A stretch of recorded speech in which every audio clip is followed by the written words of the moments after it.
साल में सर महीने 12 होते हैं, लेकिन 28 दिन की रिचार्ज के माध्यम से 13 टाइम्स रिचार्ज कराना पड़ता है। हवाई यात्रियों की एक शिकायत रही है कि एयरपोर्ट्स पर खाने पीने की चीजें बेहद महंगी मिलती हैं। 10 रुपए की चाय, 20 रुपए का समोसा जैसी सस्ती चीजें बेहद महंगी मिलती हैं। जनता के सबसे पसंदीदा नेता को आम आदमी पार्टी के डिप्टी लीडर पद से हटा दिया गया है। जिस सांसद ने ये बताया कि देश में हिंदू मुस्लिम के अलावा और भी मुद्दे हैं जिन पर राजनीति की जा सकती है, जिन पर देश में चर्चा हो सकती है, जैसे कि जोमेटो, स्विगी के जो तमाम डिलीवरी बॉय थे उनकी मांगे, एयरपोर्ट पर 10 रुपए की चाय, आपके मोबाइल भर के जो महीने का रिचार्ज प्लान है उस पर संसद में बात हुई।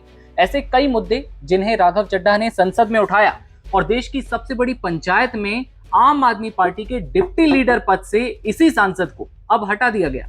लेकिन क्या वजह रही कि राघव चड्ढा को इतनी बड़ी सजा मिली? राघव चड्ढा से क्यों उपनेता का जो पद था वो छीन लिया गया? क्या जनता के मुद्दे उठाने की सजा राघव चड्ढा को मिली? और कौन है अशोक मित्तल जो राघव चड्ढा की जगह अब संसद में लेने जा रहे हैं? हर सवाल का जवाब इस वीडियो में तलाशने की कोशिश करेंगे। नमस्ते, नवभारत टाइम्स आप देख रहे हैं, आपके साथ मैं दिव्यांशु राठौर। सबसे पहले तो आपको बता दें कि जब आम आदमी पार्टी के बॉस और सरपंच जेल में थे, जब पूरी पार्टी रो रही थी, गा रही थी, उस वक्त ये सांसद लंदन में थे। वजह बताई गई थी कि आंख की सर्जरी हो रही है। उसी समय से ये कयास लगाए जाने लगे थे कि पार्टी के अंदर कुछ चल रहा है जो राघव चड्ढा के खिलाफ है। राघव चड्ढा लंदन में थे, उनकी बानगी तो सबसे ज्यादा तब देखने को मिली थी जब दिल्ली शराब मामले में केजरीवाल, मनीष सिसोदिया बाहर आए और बाहर आने के बाद जश्न मना पूरी दिल्ली में, रैलियां निकाली गई, लेकिन राघव चड्ढा उनसे मिलने अब तक नहीं पहुंचे, ना ही सोशल मीडिया पर कोई एक पोस्ट किया। और उसी तब से राजनीति के जो पंडित हैं, महान विद्वान हैं, वो कहने लगे कि राघव चड्ढा के बुरे दिन आने वाले हैं।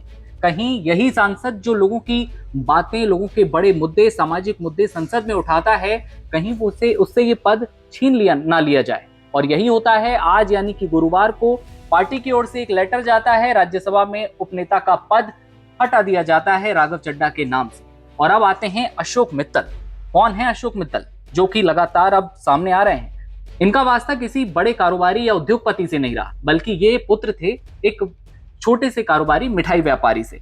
बता दें कि आज से वही शख्स राघव चड्ढा जैसे लोगों को के दिलों पर जो राज कर रहा था राघव चड्ढा, उसकी जगह पर अशोक मित्तल आने वाले हैं। अशोक मित्तल का नाम इसलिए भी खास हो जाता है क्योंकि शिक्षा के क्षेत्र में लगातार काम करते रहे। लवली प्रोफेशनल यूनिवर्सिटी, जी हाँ, इन्हीं की यूनिवर्सिटी है LPU। और उसके बाद साल 2005 में इस यूनिवर्सिटी को इन्होंने खोला, जो कि आज देश की सबसे बड़ी यूनिवर्सिटी में गिनी जाती है। राष्ट्रीय नहीं बल्कि अंतर्राष्ट्रीय स्तर पर भी इस यूनिवर्सिटी का नाम आता है। आम आदमी पार्टी से जुड़ते हैं, पंजाब में खास भूमिका निभाते हैं, एक्टिव रहते हैं, लोगों के बीच जाते हैं, फिर 2022 में राज्यसभा पहुंचते हैं आम आदमी पार्टी से और संसद में कई महत्वपूर्ण मुद्दों पर अपनी बात रखते हैं। उनकी छवि बनती है शांत, व्यवहारिक और विकास देने वाले मुद्दे पर। लेकिन क्या अशोक मित्तल राघव चड्ढा की जगह ले पाएंगे? क्या वही सामाजिक मुद्दे अशोक मित्तल उठा पाएंगे जो राघव चड्ढा बेबाक तरीके से संसद में उठाते रहे और उन्हें फिर सजा मिल गई कि उन्हें उपनेता पद से हटा दिया गया? और अब आम आदमी पार्टी ने उन्हें राज्यसभा में एक अहम जिम्मेदारी दी अशोक मित्तल को। तो उम्मीद की जा रही है कि वो शिक्षा और रोजगार जैसे जो मुद्दे हैं उन्हें मजबूती से उठाएंगे। पृष्ठभूमि इन विषयों में जो कम गहराई है उनका अनुभव रखती है, लेकिन ऐसा कहा जा रहा है कि अशोक मित्तल कहीं ना कहीं राघव चड्ढा की कमी को पूरा कर पाएंगे क्योंकि वो भी शिक्षा के क्षेत्र से जुड़े हुए हैं। लेकिन सोशल मीडिया पर यही बवाल मचा हुआ है कि क्या देश में एक इंसान, एक सांसद चहेता, लोकप्रिय था जो कि सामाजिक मुद्दों को उठाता था, क्या उसे यही सजा मिली कि वो लोगों के बीच में जाकर लोगों की बातें उठा रहा था, डिलीवरी बॉयज के साथ रात के 10 बजे जाकर सामान पहुंचा रहा था और लोगों की प्रॉब्लम्स को सुन रहा था? आपको क्या लगता है, राघव चड्ढा को किस चीज की सजा मिली और क्या अशोक मित्तल राघव चड्ढा की जगह ले पाएंगे? कमेंट सेक्शन में अपनी राय दीजिएगा और देखते रहिए तमाम खबरों के लिए नवभारत।